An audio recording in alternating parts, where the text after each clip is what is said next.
नमस्कार साथियों, मेरा नाम मनोज है और आप देख रहे हैं दृश्य कला। दृश्य कला के आज इस सेशन में हम लोग चर्चा करने वाले हैं सिंधु सभ्यता, यानी कि सिंधु घाटी सभ्यता के बारे में आज हम लोग चर्चा करेंगे। इनके नामकरण व विस्तार और समयकाल के बारे में भी चर्चा करेंगे और थोड़ा सा ये भी जानने की कोशिश करेंगे कि जब सिंधु घाटी सभ्यता की खोज नहीं हुई थी तो उससे पहले लोगों के मन में क्या धारणा थी, उसके भी बारे में चर्चा करना जरूरी है और बेहद ज़रूरी है। 20वीं सदी के द्वितीय दशक यानी कि 1920 या 21 से पहले लोगों के मन में ये धारणा थी कि जो भारतीय सभ्यता का इतिहास होता है वो सिर्फ और सिर्फ वेदों से प्रारंभ होती है। मतलब ये लोगों ने मान रखा था, है ना। मतलब किसी को ये नहीं पता था कि इससे भी पहले कोई सभ्यता थी यहाँ पर। सबको ये पता था कि इससे पहले है तो वो है पाषाण युग, ये सबको पता था। हम देखते हैं कि जो वेदों में जिस सभ्यता का जिक्र होता है उनका समयकाल ईसा से 2000 वर्ष पहले का माना जाता है और उसी समय के तहत लोगों ने अनुमान लगाया और मान रखा कि जो भारतीय सभ्यता का पूरा जीवन काल है वो 4000 वर्ष से अधिक है ही नहीं। ये मतलब लोगों ने मान रखा था। यानी कि विश्व की प्राचीनतम सभ्यताओं में भारत का कोई स्थान नहीं था। उस समय सिर्फ और सिर्फ मेसोपोटामिया और मिस्र का ही नाम आता था। भारत का विशेष कोई स्थान ही नहीं था, नाम ही नहीं आता था। लेकिन जब साल 1921 व 22 में सर जॉन मार्शल के निर्देशन में हड़प्पा और मोहनजोदड़ो की खुदाई होती है तब लोगों को पता चलता है कि नहीं, भारत सभ्यता के क्षेत्र में वेदों से बहुत ही पहले विकास कर चुका था। जो मेसोपोटामिया और मिस्र के समकालीन और उसके साथ उससे 12 गुना अधिक क्षेत्रफल वाले में विकसित था। तब लोगों के मन के जो धारणा था वो टूट गया कि वेदों से भी बहुत पहले हमारी कोई सभ्यता थी। ये बात है 1920 या 21 से पहले की बात है, जब किसी को नहीं पता था कि ऐसी कोई यहाँ सभ्यता है, तब की बात है। तो बात रह गया खोज का, तो खोज के बारे में भी चर्चा जरूरी है, बहुत ही ज़रूरी है। कैसे कैसे खोज होता है, उसके बारे में कैसे कैसे लेख लिखे जाते हैं, क्या क्या एक्टिविटीज़ हैं लोगों के इस खोज के सिलसिले में, उसके बारे में चर्चा करना बेहद ज़रूरी है।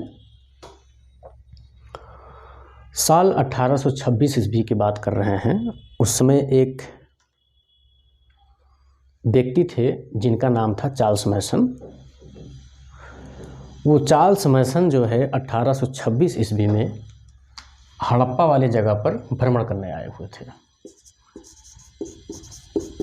चार्ल्स मैसन ये 1826 में पश्चिमी पंजाब के एरिया यानी कि हड़प्पा वाले जगह पर ही भ्रमण कर रहे थे। वहीं पर इनको जो है कुछ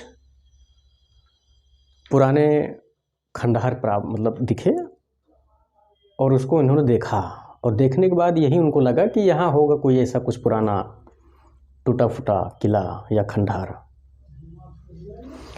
और इसे देखने के बाद वो ब्रिटेन वापस चले गए। ब्रिटेन जाने के बाद इन्होंने एक लेख लिखा और उस लेख का नाम था narrative of journey. Narrative of journey इन्होंने एक लेख लिखा। ये सिलसिला यहीं तक रहा। उसके बाद समय बीतता रहा। फिर दूसरे व्यक्ति आते हैं इसी स्थान पर जिनका नाम था अलेक्जेंडर बर्न्स। अलेक्जेंडर वंश, ये आते हैं 1831 ईस्वी में। बता दें इससे पहले कि जो चार्ल्स मैसन थे वो ब्रिटिश फौज के एक सैनिक थे और इनको जो है सिक्के, पुराने सिक्के होते थे उसको एकत्रित करने में इनको बहुत ही दिलचस्प था। मतलब इनको मज़ा आता था घूमने टहलने में और पुराने सिक्के एकत्रित करने में। एक तरह से ये यायावर थे, घुमक्कड़ी थे। फिर उसके बाद हम अलेक्जेंडर बर्न्स की बात कर रहे थे। इन्होंने 1831 ईस्वी में आए और यहीं पर जहाँ पर चार्ल्स मैसन आए हुए थे, लेकिन ये एक राजा से मिलने आए हुए थे, मतलब मिलने आए हुए थे अलेक्जेंडर बर्न्स, और उस राजा का नाम था महाराजा रणजीत सिंह। वही महाराजा रणजीत सिंह जो सिख साम्राज्य के पहला शासक बना, उन्हीं से मिलने आए हुए थे। उस समय उनका जो शासन एरिया था वो उत्तरी पश्चिमी एरिया था, जो आज मौजूदा पाकिस्तान क्षेत्र में है। वहीं पर जो है अलेक्जेंडर बर्न्स जो है 1831 ईस्वी में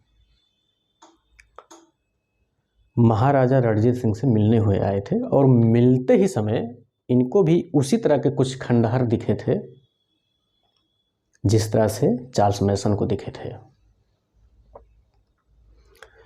इनके भी मन में वही ख्याल आया जो चार्ल्स मैसन के मन में ख्याल आया था। मतलब किसी को ये नहीं पता चला कि यहाँ पर ऐसी कोई सभ्यता है। अलेक्जेंडर बर्न्स को भी यही लगा कि होगा कोई टूटा फूटा पुराना किला राजा महाराजा का, देखे और चले गए। सिलसिला जारी रहा, समय आगे बढ़ता रहा, बीतता रहा। उसके बाद आते हैं बर्टन बंधु। वो दो भाई थे, बर्टन बंधु मतलब भाई। एक का नाम था विलियम बर्टन और एक नाम था जेम्स बर्टन।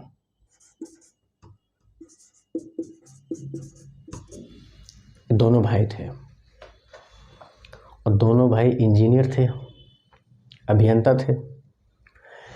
ये दोनों भाई जो है कराची से लेकर के लाहौर तक के बीच में रेल की पटरी बिछा रहे थे, काम लगा हुआ था। तो उसी रेल के पटरी बिछाने के दौरान इनको कुछ टूटे फूटे पुराने धुराने ईंट मिल रहे थे। इनके मन में कुछ न कुछ, अगर पुराने धुराने कुछ सामान मिले तो जरूर मन में कुछ ख्याल आएगा ही कि आखिर है क्या, कब का है। तो इनके भी मन में वही ख्याल आया जो इन दोनों के मन में आया कि होगा इस तरह का कुछ टूटा फूटा, बहुत पहले के कुछ रहे होंगे किले जो आज दबे हुए हैं, वो निकल रहे हैं। लेकिन कतई नहीं है किसी को पता चला कि यहाँ पर ऐसा कुछ सभ्यता था। ऐसे ही काम हुआ और यहाँ पर इन्होंने ईंट प्रयोग किए और आगे समय बढ़ता गया। उसके बाद इन्हीं के जस्ट बाद अलेक्जेंडर कनिंघम आते हैं। अलेक्जेंडर कनिंघम, हालांकि बर्टन बंधु जो आए थे तो ये 1856 में आए थे। ये ध्यान देने योग्य है, इसको ध्यान दीजिएगा। फिर उसके बाद अलेक्जेंडर कनिंघम आते हैं। अलेक्जेंडर कनिंघम जो है 1861 ईस्वी में भारतीय पुरातत्व सर्वेक्षण की स्थापना करते हैं और उसी के कुछ साल बाद ये जो है हड़प्पा टीले की पता लगाते हैं, है ना। यानी कि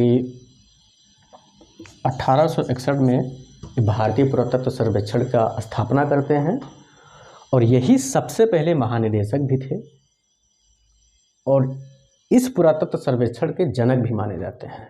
इतना ध्यान देने योग्य है, ज़रूरी भी है। फिर ये 1878 में हड़प्पा की पता लगाते हैं, खोज करते हैं। और इसी के दौरान जब ये महानिदेशक थे तो इसी के दौरान ये ब्रिटिश सरकार को एक रिपोर्ट सौंपा था। उस रिपोर्ट का नाम था settlement of Harappa. Settlement of Harappa. Settlement of Harappa नामक एक रिपोर्ट था, इन्होंने जो है ब्रिटिश सरकार को सौंपा था कि इस पर कुछ गहन अध्ययन हो। जो हमको प्राप्त हो रहे हैं इस तरह की चीज़ें, या फिर इससे पहले जो लोगों को, किसी को ईंट मिला है तो किसी को खंडहर दिखा है, इस तरह का किसी ने जो है खंडहर दिखा तो मतलब जर्नी करने के बाद नरेटिव ऑफ जर्नी नामक लेख लिखा है, तो ऐसा क्यों हुआ। तो कनिंघम महोदय जो है इसी की चर्चा करने के सिलसिले में एक रिपोर्ट सौंपा था ब्रिटिश सरकार को, जिनका नाम था सेटलमेंट ऑफ हड़प्पा। लेकिन विशेष कोई चर्चा नहीं हुआ, ये बात यहीं की यहीं रह गई। उसके बाद साल आता है 1902 से लेकर के 1928 का, जो कि बहुत ही मुख्य समय होता है वो। और जो मुख्य समय होता है वो सर जॉन मार्शल का समय होता है। यानी कि हम कह सकते हैं कि इनके बाद सर जॉन मार्शल आते हैं।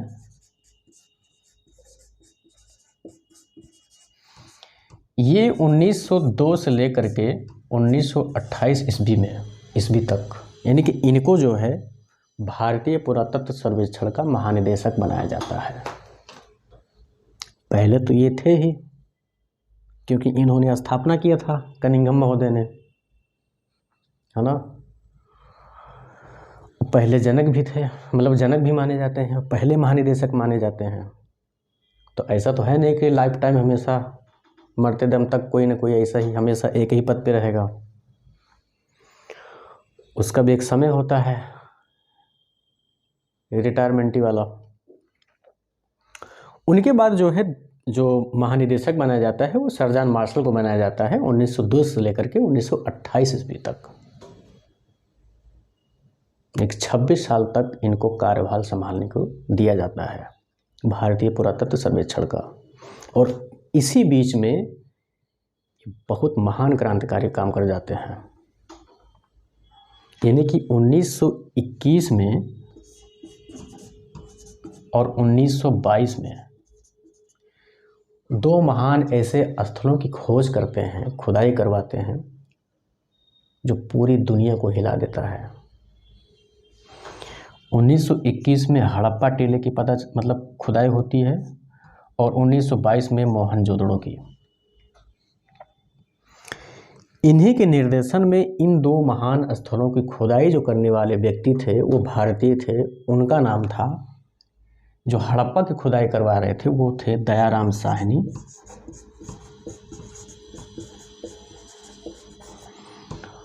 और दूसरे का नाम था राखल दास बनर्जी।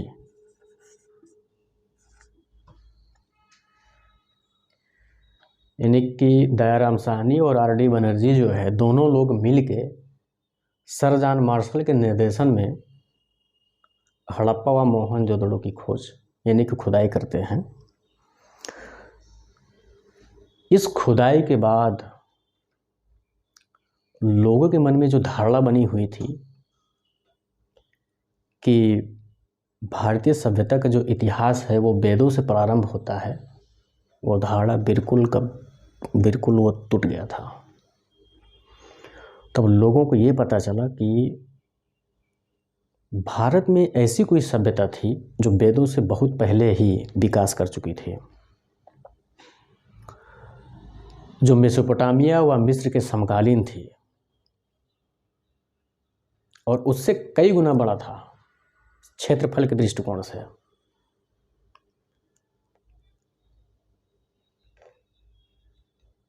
ये थी सिंधु घाटी सभ्यता की खोज। इसके बाद हम लोग पढ़ेंगे या जानेंगे, जो चर्चा करेंगे इनके नामकरण व समय काल पे। मुझे लगता है कि वो नेक्स्ट वाले क्लास में होना चाहिए। धैर्यपूर्वक होगा तो ज़्यादा बेहतर होगा। तो इसी के साथ साथ हम लोग मिलते हैं नेक्स्ट वाले क्लास में। धन्यवाद।